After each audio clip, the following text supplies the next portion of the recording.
আসসালামু আলাইকুম। আজকে আমি আপনাদের সামনে অতি রিসেন্ট একটি বিষয় নিয়ে আলোচনা করব। অর্থাৎ আজকের আমাদের আলোচ্য বিষয় ফৌজদারি কার্যবিধি 1898 সালের আইনের সেকশন 12, সেকশন 17 এবং সেকশন 64 ও 65। এই চারটি সেকশন নিয়ে আমরা আজকে আলোচনা করব।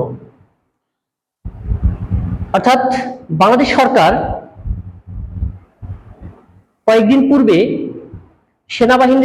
সেনাবাহিনীর কমিশনড অফিসারদেরকে, অর্থাৎ সেনাবাহিনীর কমিশনড কর্মকর্তাদের নির্বাহী ম্যাজিস্ট্রেটের ক্ষমতা দেওয়া হয়েছে, তাদেরকে দিয়েছেন। তো কোন আইনের এই ক্ষমতাটা দেওয়া হয়েছে এবং কি কি ক্ষমতা তারা প্রয়োগ করতে পারবেন, কোন কোন আইনের বিচার করতে পারবেন, সেই বিষয়গুলো আমরা আজকে দেখব।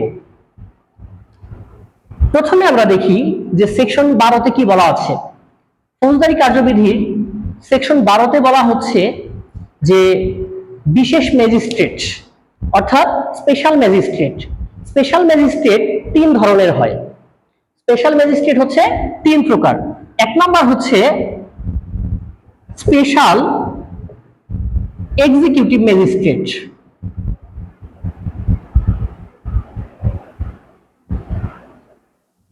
দুই নাম্বার হচ্ছে স্পেশাল ম্যাজিস্ট্রেট।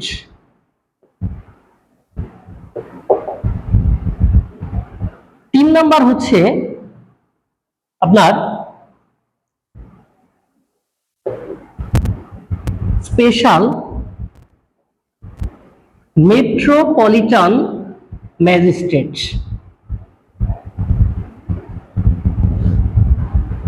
তো আমরা দেখতে পাচ্ছি যে 12(1) উপধারাতে বলা হয়েছে যে সরকার চাইলে যে কোনো ব্যক্তিকে, অর্থাৎ বাংলাদেশের যে কোনো ব্যক্তিকে এক্সিকিউটিভ ম্যাজিস্ট্রেট হিসেবে নিয়োগ প্রদান করতে পারে। অর্থাৎ এক্সিকিউটিভ ম্যাজিস্ট্রেটের যে দায়িত্ব, সেই দায়িত্বটা যে কোনো ব্যক্তির উপর, বাংলাদেশের যে কোনো ব্যক্তির উপর অর্পণ করতে পারেন। তখন তাকে স্পেশাল ম্যাজিস্ট্রেট বলা হবে, এবং শুধুমাত্র স্পেশাল না, স্পেশাল এক্সিকিউটিভ ম্যাজিস্ট্রেট বলা হবে। আর এই special magistrate, special executive magistrate কার অধীনে থাকবেন? এই special magistrate, special executive magistrate এনারা থাকবে হচ্ছে, এই যে বলা হচ্ছে সেকশন 17(1) উপধারাতে বলা হয়েছে যে স্পেশাল ম্যাজিস্ট্রেট এরা জেলা জজ, যিনি জেলা জজের অধীনস্থ হবেন, এটা বলা হয়েছে 17(1) উপধারাতে।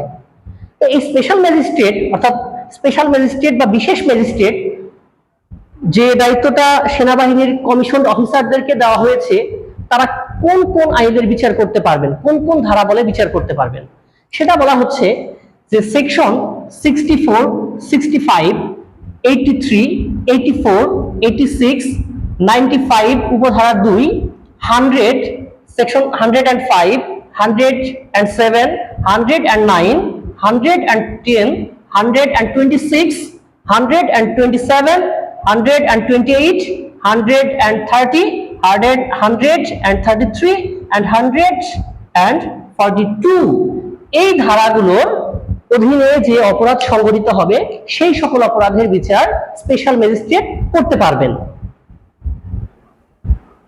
তো এদের অধিক্ষেত্র কতটুকু? এরা সমগ্র বাংলাদেশে, একমাত্র মেট্রোপলিটন এলাকা ব্যতীত তারা সমস্ত বাংলাদেশে তাদের এই ক্ষমতা প্রয়োগ করতে পারবেন, এবং এই ক্ষমতা দেওয়া হয়েছে তাদেরকে 2 মাসের জন্য।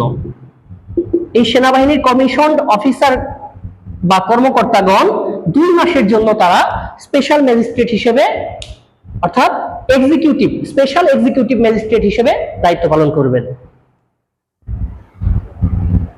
এখন চলুন দেখে নেওয়া যাক ধারা 64 এবং 65-এ কি বলা হয়েছে। ধারা 64 এবং 65-এ কোন ব্যক্তিকে গ্রেফতার করার ক্ষমতা দেওয়া হয়েছে। অর্থাৎ ম্যাজিস্ট্রেটের সেকশন 64-এ কি বলা হয়েছে? সেকশন 64-এ বলা হয়েছে যে কোনো ম্যাজিস্ট্রেটের উপস্থিতিতে যদি কোনো অপরাধ সংঘটিত হয় তাহলে সেই ম্যাজিস্ট্রেট ওই ব্যক্তিকে গ্রেফতার করতে পারেন অথবা অন্য কোনো ব্যক্তিকে নির্দেশ করতে পারেন গ্রেফতার করার জন্য। তাহলে এটা আমরা দেখলাম 64।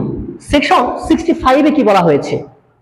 সেকশন 65-এ বলা হয়েছে যে এটা তার সামনে, 64-এ বলা হয়েছে তার সামনে কোনো অপরাধ সংঘটিত হলে, কিন্তু 65-এ এক্ষেত্রেও আমাদেরকে বলা হয়েছে যে তিনি গ্রেফতার করার জন্য পরোয়ানা জারি করতে পারেন বা গ্রেফতার করার নির্দেশ দিতে পারেন। কোন ক্ষেত্রে? যখন কোনো একটা অপরাধ সংঘটিত হয়, অর্থাৎ তার অধিক্ষেত্রের মধ্যে, তার জুরিসডিকশনের মধ্যে যখন কোনো অপরাধ সংঘটিত হয় তখন তিনি পরোয়ানা জারি করতে পারেন গ্রেফতার করার জন্য বা নিজে গ্রেফতার করতে পারেন। তো আজকে এই পর্যন্তই, এবং পরবর্তী ধারাগুলো আমরা সামনের দিন আলোচনা করব। Thank you everyone.